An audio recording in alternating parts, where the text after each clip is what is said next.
அன்பினர்களே, நேற்று கட்டுநாயக்க விமான நிலையத்தில் 22 பிக்குகள் 110 கிலோ குஷ் மற்றும் ஹேஸ் என்ற புதிய வகையான போதைப் பொருட்களும் கைது செய்யப்பட்டிருக்கிறாங்க. இந்த பிக்குகள் எல்லாருமே 30 வயதுக்கு உட்பட்ட இளம் பிக்குகள், உண்மையிலே பிக்குகள். ஆனா இவங்க பிக்குகள் இல்லைன்னு சொல்லி இப்ப இதுல சொல்றாங்க. இந்த பிக்குகளை இப்ப மகாநாயக பதியப்பட்டிருக்கிறாங்க. உத்தியோகபூர்வமாக பௌத்த சாசன அமைச்சில பதியப்பட்ட இளம் பிக்குகள். இவங்களை லீட் பண்ணி தாய்லாந்துக்கு ஒரு டூர் மாதிரி அங்க உள்ள புனித தலங்களை பார்வையிடுவதாக இங்கே லீட் பண்ணி கொண்டு போய்க்கிறாங்க. இலங்கைக்குள்ள மிகப்பெரிய போதை வஸ்து கும்பலுக்கும் இந்த கடத்தலுக்கும் மிகப்பெரிய சம்பந்தம் இருப்பதாக இன்றைய செவ்வாய்க்கிழமை, இன்றைய திங்கட்கிழமை செய்தி சொல்லுதான். நேற்று சண்டே தான் பார்த்து வந்திருந்தேன். சண்டேல ஏர்போர்ட்ல கொஞ்சம் ரஷ் இல்லாம இருக்கும். அந்த மாதிரி லைன்லாம் வந்திருக்கிறாங்க. ஏதோ ஒரு வகையில பிடிபாட்டாங்க. இது அளவு 110 கோடிக்கு மேலே இது பெறுமதி.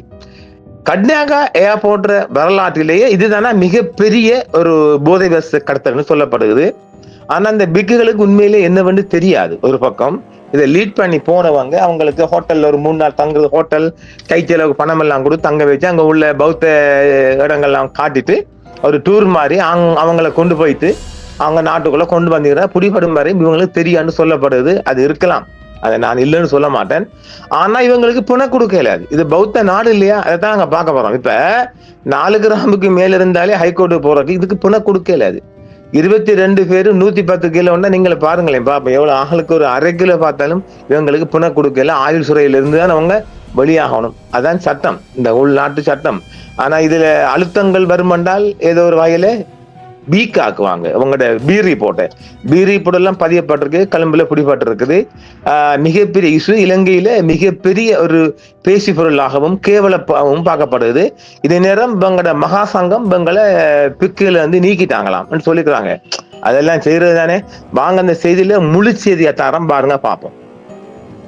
110 கோடி ரூபாய் பெறுமதியான 110 கிலோ குஷ் மற்றும் ஹேஸ் ரக போதைப் பொருட்களுடன் 22 பிக்குகள் கட்டுநாயக்கா விமான நிலையத்தில் கைது செய்யப்பட்டு நீர்கொழும்பு சிறையில் ரிமாண்ட் செய்யப்பட்டிருக்கின்றார்கள்.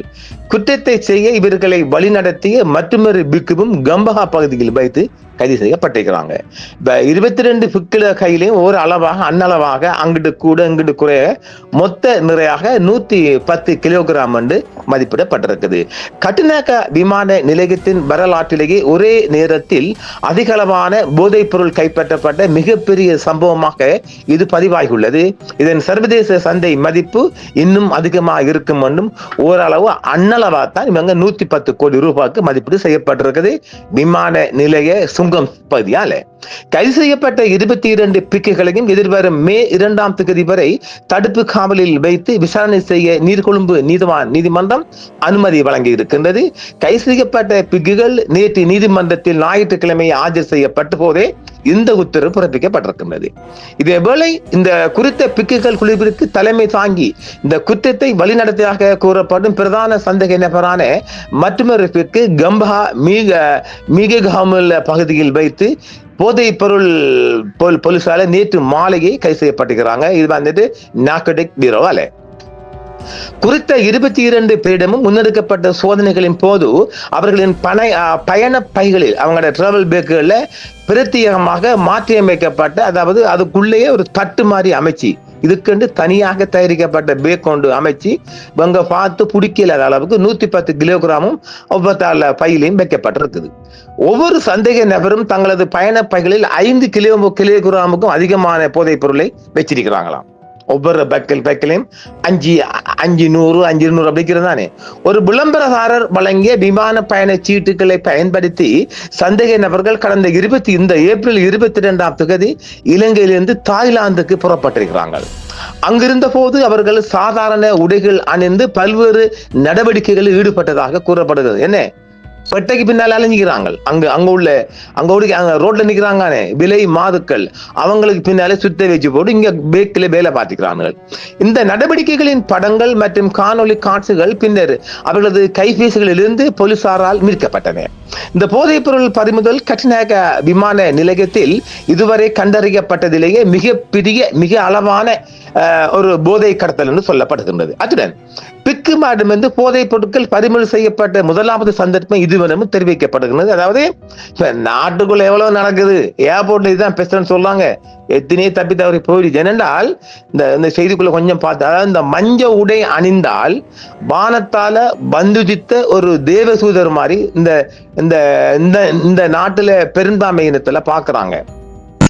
இந்த மஞ்சள் உடை உடுத்திட்டு போனா அவங்களுக்கு ஹெல்மெட் பாக்குறல, லைசன்ஸ் பாக்குறல, முன்னுக்கு அவங்கள தூக்கி வச்சு அந்த வாகனத்தை பெருசா செக் பண்ண மாட்டேன். இப்படி நீங்க இருக்கிறதால மிகப்பெரிய தவறும் மிகப்பெரிய பிழைகளும் நடக்குது. எத்தனையோ கஞ்சா கடத்தல் நடந்திருக்கு. அது எவ்வளவு நாம சொல்லலாம், அது நாட்டுல பொருத்தமெல்லாம் போயிடும். சரி, சந்தேக நபர்கள் இலங்கையின் பல்வேறு பகுதிகளை சேர்ந்தவர்கள் என்றும் அவர்களில் பலர் வெவ்வேறு நிறுவனங்களில் உயர்கல்வி பயின்று வருவதாக கூறப்படுகிறது. ஜம்புரெலிய பகுதியில் உள்ள ஒரு விஹாரையைச் சேர்ந்த 3 பிக்குகள் இந்த கடத்தலை ஒருங்கிணைத்ததாக கூறப்படுகிறது. இவர்கள் முகநூல் பேஸ்புக் மூலம், பாருங்க பேஸ்புக் லிங்க் எடுத்து, பேஸ்புக் மூலம் பெற்ற 19 பிக்குகளை இந்த செயலில் இணைத்துள்ளனர். இலவச டூராசகாரியா கைது செய்யப்பட்டவர்களில் பெரும்பாலானோர் 30 வயதுக்கு உட்பட்ட இளம் பிக்குகள். அவர்களுக்கு இலவச விமான டிக்கெட், தங்குமிடம் மற்றும் உணவு தருவதாக கூறி தாய்லாந்துக்கு அழைத்துச் செல்லப்பட்டுள்ளனர். மாணவர்களுக்கு தேவையான கல்வி உபகரணங்கள் மற்றும் இனிப்பு பண்டங்கள் மட்டுமே எடுத்துச் செல்வதாக அந்த இளம் பிக்கிடம் கூறப்பட்டதாக முதல் கட்ட விசாரணைக்கு தெரிய வந்துள்ளது. ஆனால் அவர்களின் பைகளில் இரகசிய அறை, அதாவது பேல்ஸ் கம்பார்ட்மெண்ட் கீழ்த்தட்டுல தட்டுத்தாட்ட அமைக்கப்பட்டு போதைப் பொருள் மறைத்து வைக்கப்பட்டு பேக் பண்ணப்பட்டிருக்குது.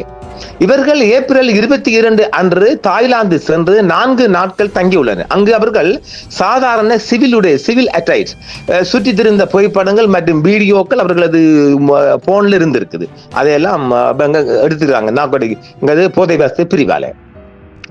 கடந்த மாதம் 12 பிக்குகள் அடங்கிய குழு ஒன்று இது போன்ற ஒரு பயணத்தை மேற்கொண்டுள்ளதும் தற்போது பிடிப்பட்டது 2வது முறை என்பது தெரிய வந்தது. ஏற்கனவே 12 பேர் போய் வந்து சாம்பிள் பார்த்து வெள்ளோட்டம் பார்த்து வெற்றி பெற்றது பிறகுதான் இந்த பாட்டி 2வது பாட்டி வந்திருக்கு. 12 பேர்ல எங்க இந்த 22ல 12 பேர் ஏற்கனவே முதலாம் கடத்தல் செஞ்சவங்க.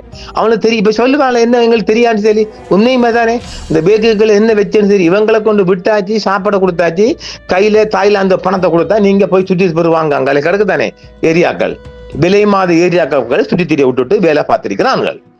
இந்த முழு பயணத்திற்கும் ஒரு தொழிலதிபர் நிதி உதவி வழங்கியதாக கூறப்படுகிறது. இது தொடர்பாக கம்பஹா மீககாமுள்ள பகுதியை சேர்ந்த ஒரு முக்கிய நபரும் வீராக கைது செய்யப்பட்டிருக்கிறார்கள். இப்ப ஏற்கனவே அவங்களோட ரேட் வந்துட்டு இல்ல, இது 1.1 பில்லியன் என்று சொல்லப்படுகிறது. தெரியானே 110 கோடி தாண்டுது. கட்டுநாயக்க விமான நிலைய வரலாற்றிலேயே ஒரே நேரத்தில் இப்படி மஞ்ச காவி உடையுடன் பிடிபட்டது முதலாவது என்று சொல்லப்படுகிறது. இது ஒரு பெரிய டீமாக.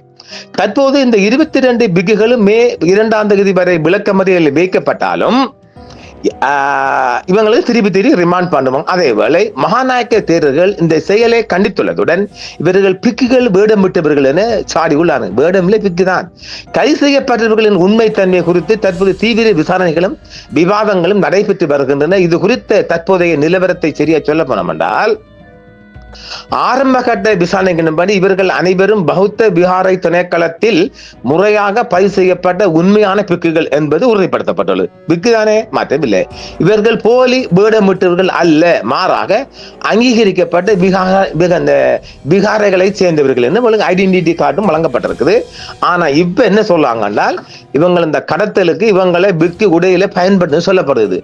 நாங்க உடச்சி சொல்லும் பாருங்கள், நாங்களே உடைச்சிட்டும் இல்ல, இவங்கள் உத்தியோகபூர்வமாக பௌத்த விஹாரை திணைக்கள பதிவு செய்யப்பட்ட பிக்குகள். அவ்வளவுதான். ஆசை காட்டி மோசம் செய்யப்பட்ட, அவ்வளவுதான் சொல்லலாம். இந்த செயல் பௌத்த தர்மத்திற்கும் சங்க சமூகத்திற்கும் மிகப்பெரிய இழுக்கை ஏற்படுத்தியுள்ளதாக மகாநாயக்க தேரர்கள் தெரிவித்துள்ளார்கள். இவர்கள் பிக்கு வரிசையில் இருந்தாலும் இவ்வாறான குற்றங்களில் ஈடுபடுபவர்கள் தங்களை தாங்களே பிக்கு நிலையில் இருந்து நீக்கிக் கொண்டவர்களாக கருதப்படுவதை அவர் தெரிவித்திருக்கிறார்கள். கைது செய்யப்பட்ட 22 பேரில் பெரும்பாலானோர் 18 முதல் 30 வயதுக்குட்பட்ட இளம் பிக்குகள்.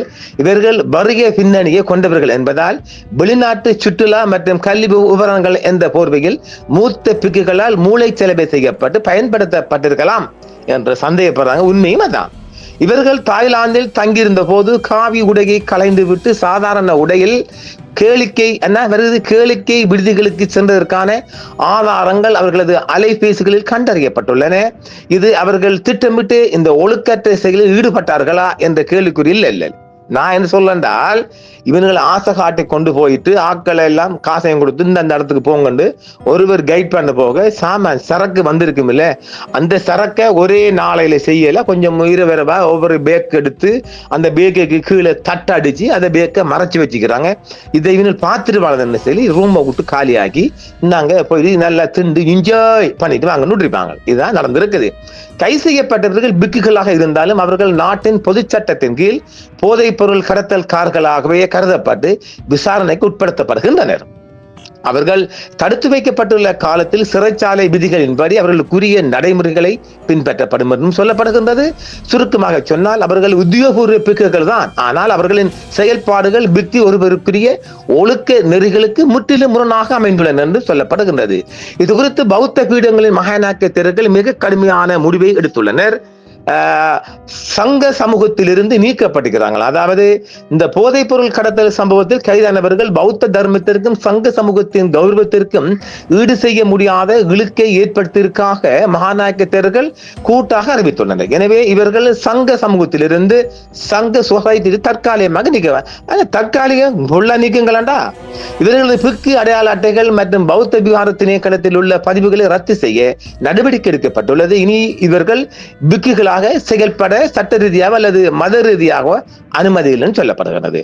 தாய்லாந்தில் இவர்கள் காவி உடையை கலைந்துவிட்டு சாதாரண உடையில் நடமாடியது மற்றும் போதைப் பொருள் கடத்தலில் ஈடுபட்டது ஆகியவை பாரஜிகா பிக்கு நிலையை இழக்கச் செய்யும் பாரிய குற்றம் என்ற நிலைக்கு கீழ் வந்துவதால் அவர்கள் தானாகவே பிக்கு நிலையை இழந்து விட்டதாக பீடாதிபதிகள் சுட்டி காட்டுகின்றனர்.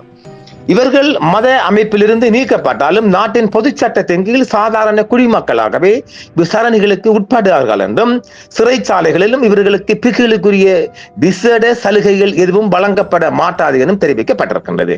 இந்த செயல் மூலம் மற்ற பிக்குகளுக்கும் ஒரு தெளிவான எச்சரிக்கையை மகாநாயக்க சங்கம் விடுத்துள்ளது. இந்த போதைப் பொருள் கடத்தல் தாய்லாந்து நாட்டிலிருந்து இடம்பெற்றுள்ளது. இது தொடர்பாக செய்தி வருகின்றது என்றால், இந்த 22 பிக்குகளும் தாய்லாந்தின் தலைநகரான பேங்காக் நகரிலிருந்து இலங்கைக்கு வந்துள்ளனர். இவர்கள் கடந்த 22ஆம் தேதி அன்று தாய்லாந்திற்கு சேர்ந்து அங்கு 4 நாட்கள் தங்கிவிட்டு ஏப்ரல் 26 நேற்று ஞாயிற்றுக்கிழமை காலை இலங்கை திரும்பி இருக்கின்றார்கள். பிக்குகளின் பயண பகுதிகளில் இரகசிய அறைகள் அமைக்கப்பட்டு அதில் போதைப் பொருள் மறைத்து வைக்கப்பட்டிருக்கின்றது. தாய்லாந்தில் இருந்து கொண்டு வரப்பட்ட இந்த போதைப் பொருள் குஷ் எனப்படும் ஒரு வகை உயர் ரக கஞ்சா மற்றும் ஹாசிஸ் ஆகும். இது வெள்ளக்காரங்க தான் கூட பாய்ப்பாங்க. இது கூடுதலாக இந்த டூரிஸ்ட் ஏரியாக்கள் பொத்திவில், அருகாம்பே, காலி, பெந்தோட்டை அந்த ஏரியாவுக்கு தான் இது அனுப்பப்பட சாமான். தாய்லாந்தில் கஞ்சா தொடர்பான சட்டங்கள் தளர்த்தப்பட்டுள்ள நிலையில் அங்கிருந்து போதைப் பொருளை கடத்தல்காரர்கள் இளம்பிக்குகளை பயன்படுத்தி உள்ளமை விசாரணையில் தெரிய வந்துள்ளது. பிடிபட்டவர்களில் பெரும்பாலானோர் இளம் பிக்குகள். அவர்களுக்கு தாய்லாந்துக்கான ஒரு இலவச டூர் என்று ஆசை காட்டி, இலவசம் போவான் தானே வேணும் அந்த மாதிரியும் அது இங்க போயிட்டு உங்களோட கல்வி சம்பந்தமான பொருட்களை தான் கொண்டு வர அப்படி என்று ஆசை காட்டப்பட்டிருக்கு. இப்ப வந்துத்தானே இதுதான் இப்ப. ஆனால் உண்மையில் அவர்கள் போதைப் பொருள் கடத்தலுக்கான கொரியர்ஸ் மட்டுமே பயன்படுத்தப்பட்டுள்ளன என்பதும் விமான நிலையத்தில் அவர்கள் பிடிபட்ட பின்னே தெரிய வந்தது. அவர்கள் தங்கியிருந்த 4 நாட்கள் சாதாரண உடைகளில் சுட்டித்திருந்ததும் தெரிய வந்திருக்கின்றது. ஆனால் இவர்களுக்கு உண்மையிலே போதை வச்சு தெரியாது, தெரியாமத்தான் மாற்றிருக்கான்னு நான் நினைக்கிறேன். தெரிஞ்சாலும் அவளுக்கு அந்த பக்குவம் இல்லாத வயசு தானே. தெரிஞ்சாலும் வேணுங்கள் என்ன மாதிரி சொல்ல, அது சும்மா அந்த கோபி பவுடர் சொல்லிப்பாங்க, அது காபி பவுடர், அதுல உங்களுக்கு கண்டுகொள்ளத்தன்னு சொல்லிப்பாங்க. தெரிய வாய்ப்பில்லை. என்னென்றால் இவங்களை அந்த பேக்கு கிட்ட நெருங்க விட மாட்டானுங்கள். இவங்களுக்கு இந்த 4 நாளும் பணத்தை கொடுத்து ஹோட்டலுக்கு போங்க சாப்பிடுங்க எல்லாம். இவங்க போகும்போது வேற ரூம்ல வச்சு 22 பேக்கையும் வச்சிருந்து இவங்க நாட்டை விட்டு கிளம்புறது ஏர்போர்ட் வெளிக்கிடும் போதுதான் இவங்க கையில அந்த பார்சலை படைப்பாங்க. அப்ப அவங்க 2-3 உடுப்பு தானே கொண்டு போயிருப்பாங்க. அது வேற பேக் இருக்குமே கையில அவங்களுக்கு. இவங்க கொண்டாடுற பேக்கேஜ் இது பெல்ட்ல போடுற பேக் தானே, கையிலையும் கொண்டு வந்தீங்களா? அந்த பெல்ட் ஒரு ஆளுக்கு 5 கிலோனா கையில கொண்டு வரதுதான். அப்ப வேறொரு பேக்கு கையில இருக்கும், இது 2 பேக்கும் இருக்கும், சில போல ஒரு பேக்கும் இருக்கும். அது சொல்ல தெரியாதே எப்படியோ, அது சரியா ஒரு பேக் கண்டா அது கீழே வச்சு அந்த ஒரு பேக் தான் வந்திருக்கு, அதுல வச்சு அவங்களோட உடுப்பு எல்லாம் சேர்த்து எல்லாம் கட்டி ஒரு ஆள் போட்டு எல்லாம் கட்டிருப்பாங்க. தடப்படன்னு கட்டி போட்டு அங்கே போக முடியாது திரிப்பாங்க. அவங்களுக்கு எதுவுமே தெரியாம போயிருக்கும். ஆக இதுல என்னென்றால் இப்ப ஏதாவது பாவ புண்ணியம் பார்த்து ஏதாவது பார்த்து ஜனாதிபதி அவங்களோட பொது மன்னிப்புகளை அவங்களை விடுதலை செய்யலாம். இதை நீங்க வச்சுக்கொள்ளுங்க. இந்த செய்தி நாம் ஒரு நாளைக்கு மீண்டும் செகண்ட் பார்ட் தருவோம். ஏனென்றால் சட்டம் எங்களுக்கு பிணை இல்லை. நிகம்பு சிறையில கம்பி எண்ணிட்டே இருக்கணும் தொடர்ந்து. நீண்ட ஒரு ஆளுக்கு 5 கிலோ இருக்குது, 4 கிராம் மேல்பட்டாலே ஹைகோர்ட். இதுக்கு பிணையே கிடையாது. இதுவும் ஹைகோர்ட் கேஸ் தான். இனி இதுல ஓட்ட ஒடிசலை பார்த்து இது கேவலம் கட்ட வேலை. பௌத்த மக்களுக்கும் பௌத்த பீடம் எல்லாத்துக்கும் கேவலம் தான். ஆனால் பார்ப்போம் அடுத்த கட்ட நடவடிக்கை என்னன்றது பார்ப்போம். இது இலங்கையில மிகவும் பரபரப்பான செய்தி. பார்க்கலாம், கேட்டு பாருங்க. என்றும் உங்களுடன் சன்ரைஸ் இந்தியா டிவி சப்ஸ்கிரைப் பண்ணுங்கள், பெல் பட்டனையும் கிளிக் செய்யுங்கள். உங்கள் ஆதரவே எங்கள் சேவை. ஆதரவு தாருங்கள், அரவணைப்போம். மறக்காம சர்ப்ரைஸ் பண்ணுங்க. தேங்க்யூ.